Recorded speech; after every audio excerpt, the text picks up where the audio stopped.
আপনার অজান্তে কি আপনার ফোনের ছবি, ভিডিও বা ব্যক্তিগত ফাইল অন্য কারো ফোনে চলে যাচ্ছে?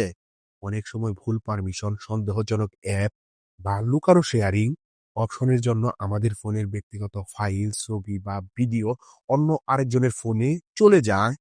এর ফলে কিন্তু আমাদের প্রাইভেসি নষ্ট হয় এবং আমাদের অনেক বড় বিপদের সম্মুখীন হতে হয়। আর তাই আজকের ভিডিওতে আমরা দেখব কিভাবে চেক করবেন আপনার ফোনের ব্যক্তিগত ছবি, ভিডিও বা ফাইল অন্য কারো ফোনে চলে যাচ্ছে কিনা। তাই ভিডিওটি স্কিপ না করে সম্পূর্ণ ভিডিওটি দেখার অনুরোধ রইল এবং ভিডিওটি ভালো লাগলে অবশ্যই একটি শেয়ার করে দিবেন এবং এরকম regular tips and tricks video পেতে অবশ্যই আমার চ্যানেলটি সাবস্ক্রাইব করার রিকোয়েস্ট থাকবে।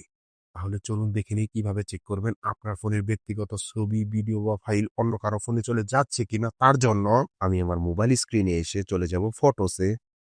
ফটোসে আসার পর এইখান থেকে আমি আমার প্রোফাইলে চলে যাব। প্রোফাইলে আসার পর একটু নিচের দিকে লক্ষ্য করলেই দেখতে পারবেন ফটো সেটিংস নামে একটি অপশন দেয়া আছে। আমরা ফটো সেটিংস এই অপশনটিতে চলে যাব। এরপর এখান থেকে শেয়ারিং অপশনে চলে যাব।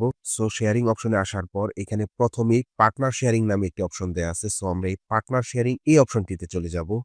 পার্টনার শেয়ারিং এই অপশনটিতে আসার পর একটু নিচের দিকে লক্ষ্য করলেই দেখতে পারবেন রিমুভ পার্টনার নামে একটি অপশন দেয়া আছে। আমরা এই রিমুভ পার্টনার এই অপশনটিতে একটি ক্লিক করব। এরপর রিমুভ অপশনে ক্লিক করে আমরা আমাদের জিমেইলটিকে রিমুভ করে দিব।